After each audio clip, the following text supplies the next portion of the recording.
I bet right now you do not know who this player is. But 115 years ago, he accomplished something in baseball history that if you're attending this year's National in Cleveland, Ohio, you should absolutely know about. And if you're thinking about making that first ever T206 card purchase, this may be the best player, because I remember when I made my first ever T206 purchases at the 2019 National, I wanted players from Chicago. And that is how I ended up with Solly Hoffman, Frank Chance. Those were my very first two purchases. It came to Chicago themed T206 cards. I also added that Fielder Jones. I just thought that pose was super neat.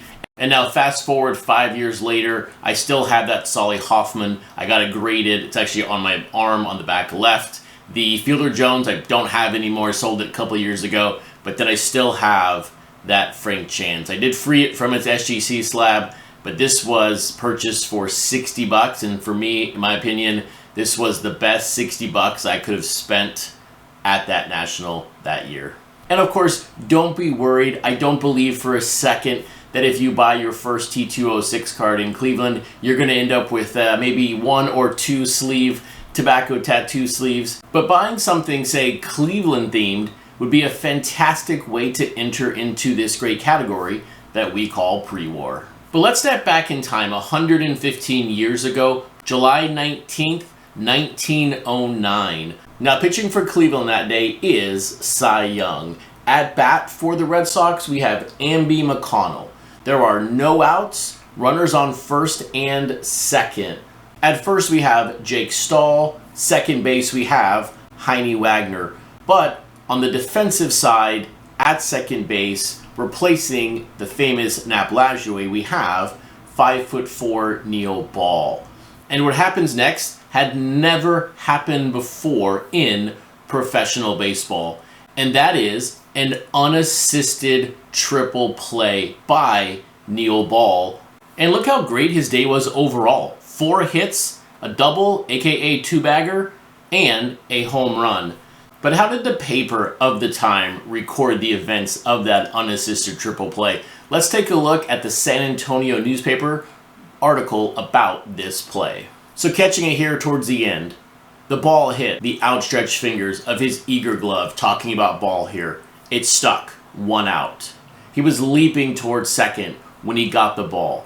1 more jump, and he had touched second base, 2 out. Jake Stahl, running from first, was charging into second. So quick had the play been worked that he didn't have time to check his speed. 1 more jump by Little Ball, and the ball is shoved against Stahl's ribs. 3 out. And then the Cleveland Rooters, who had been watching anxiously, went entirely insane. 10,000 yelling maniacs. There are also other accounts out there that recall this moment and say it happened so quickly that the fans had no idea what happened. So I'm sure the truth of the matter is somewhere right in the middle. I would love to obtain a scorebook from that game. We know baseball fans back then at the game, basically every one of them took score. So this is why I say Neil Ball's T206 card could be the best first card purchase you could make while in Cleveland next week. And on a side note as well, when you talk about the entirety of his life coming full circle, he is actually buried just outside of downtown Cleveland. So if I have a chance this next week, I am absolutely going to take his picture card to his gravesite.